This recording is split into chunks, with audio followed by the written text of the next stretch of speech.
Class 12th के प्यारे विद्यार्थियों, आज हम केमिस्ट्री में एक नया टॉपिक पढ़ेंगे, विलयनों के अणुसंख्यक गुणधर्म।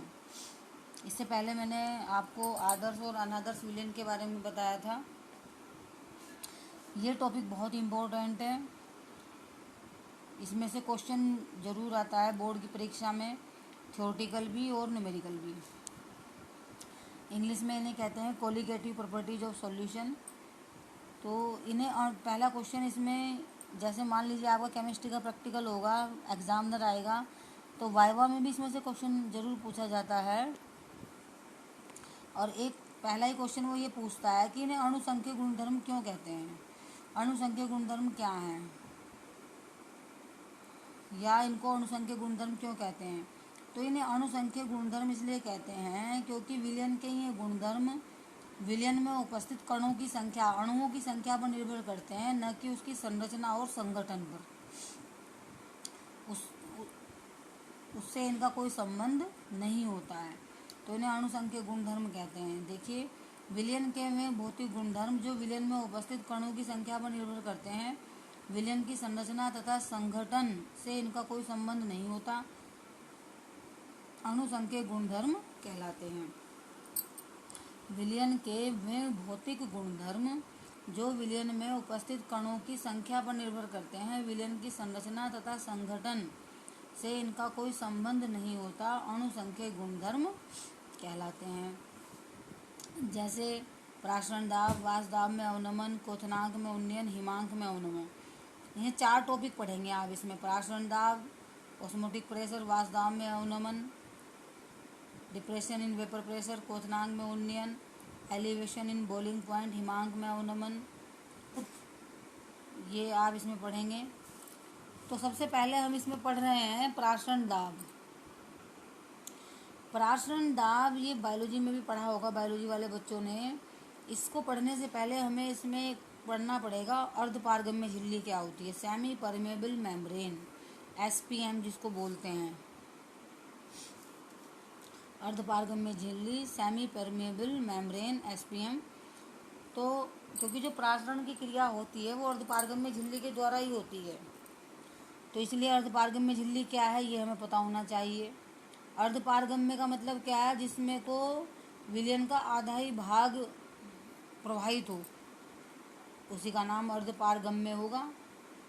तो वह झिल्ली जिसमें से विलायक के कण प्रवाहित हो जाते हैं लेकिन विलय के कण प्रवाहित नहीं होते।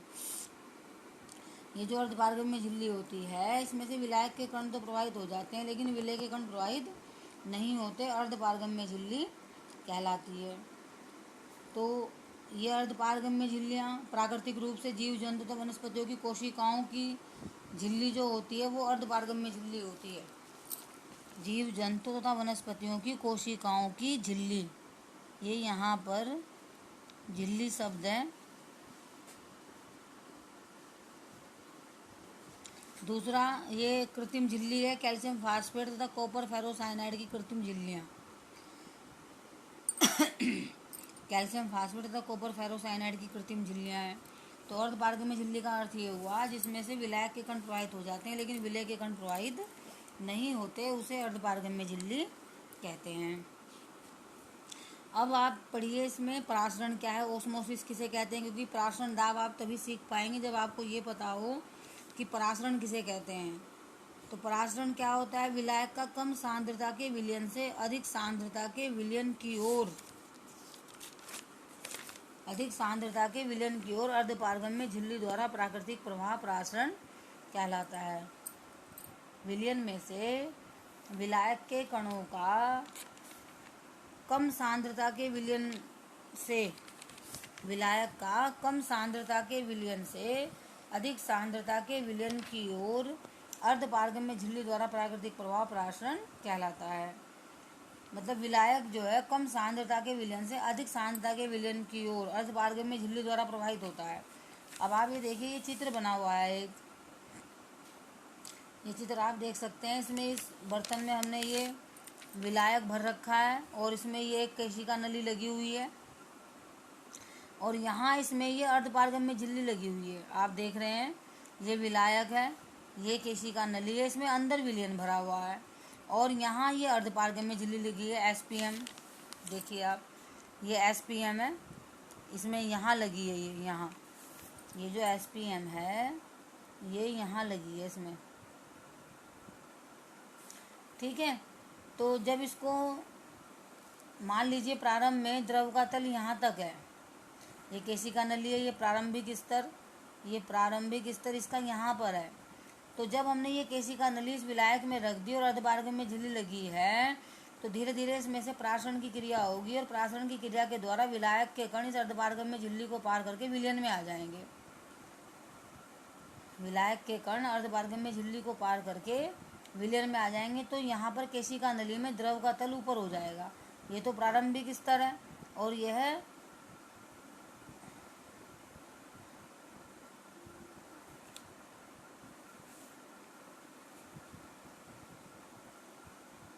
प्रारंभिक स्तर है और यह अंतिम स्तर, ये अंतिम स्तर है यहाँ पर।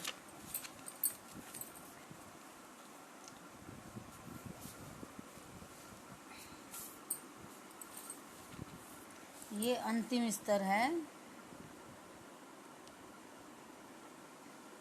अंतिम है ये।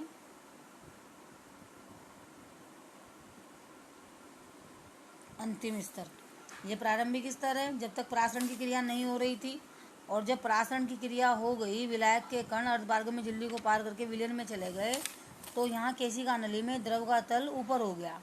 तो ये अंतिम स्तर है इसका, ये अंतिम स्तर है, ये कुछ नहीं है। तो इस क्रिया को कहेंगे प्रासरण। विलायक का कम सांद्रता के विलयन से अधिक सांद्रता के विलयन की ओर अर्धपारगम्य झिल्ली द्वारा प्राकृतिक प्रवाह प्रासरण कहलाता है। इस प्रक्रिया को हम प्रासरण कहेंगे। तो इसका उदाहरण जैसे चीनी के विलयन में रखे अंगूर के दाने का सिकुड़ जाना।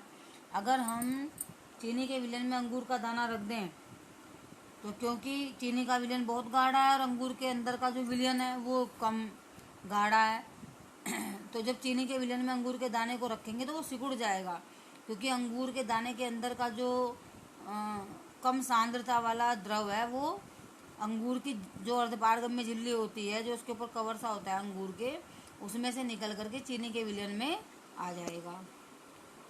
दूसरा, जल में रखे किशमिश के दाने का फूल जाना। ये तो आप में से अधिकतर बच्चों ने देखा भी होगा। अगर आप किशमिश को पानी में रख दें तो कुछ समय पश्चात किशमिश फूल जाती है, क्योंकि जो पानी है उसकी सांद्रता कम है और जो किशमिश के अंदर का द्रव है वो बहुत गाढ़ा है, उसकी सांद्रता अधिक है।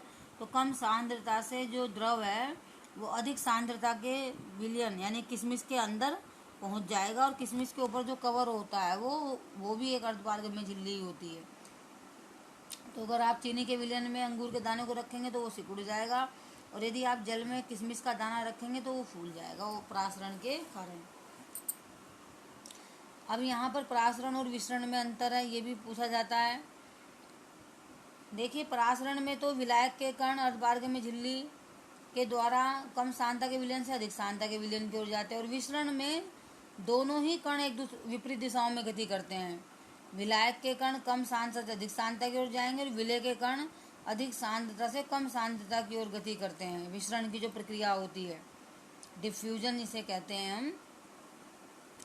तो इसमें दोनों क्रियाएं होती हैं, एक दूसरे के अपोजिट होती हैं वो दोनों क्रियाएं।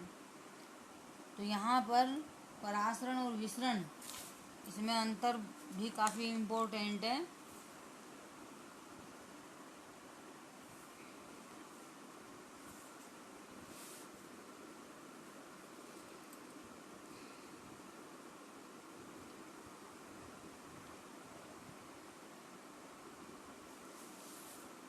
विसरण में किसी अर्धपारगम्य झिल्ली की आवश्यकता नहीं होती।